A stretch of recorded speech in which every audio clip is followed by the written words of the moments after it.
大家好，我是小杨。今天用山药和鸡蛋给大家分享一道非常新颖的美食。首先，我们戴上手套给山药去皮。我们要选择这种铁杆山药，再切成小薄片儿，收在盘中。再准备一小块红萝卜，切成薄片儿，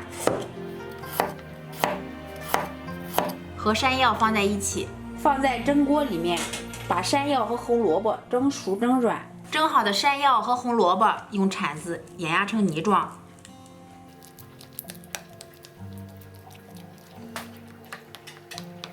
倒在一个大盆中，在里面打入2颗鸡蛋，再加1勺白砂糖，再用打蛋器搅拌一下。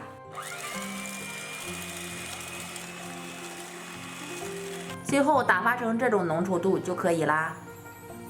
下面我们准备一个容器，在上面铺一层吸油纸，把搅拌好的面糊倒在里面，不要装得太满，像这样就可以震出里面的气泡。上面盖一个盖子，锅中水烧开，上锅蒸15分钟。时间到了以后取出来放凉，直接脱模。看一下山药和鸡蛋这样做出来，比面包还暄软，而且营养也相当的丰富。制作起来方法又特别的简单，柔软又非常的香甜。喜欢这个做法的朋友可以动手做给家人尝试一下。喜欢小杨的视频，帮忙点击下方关注，感谢朋友们的观看，我们下期再见。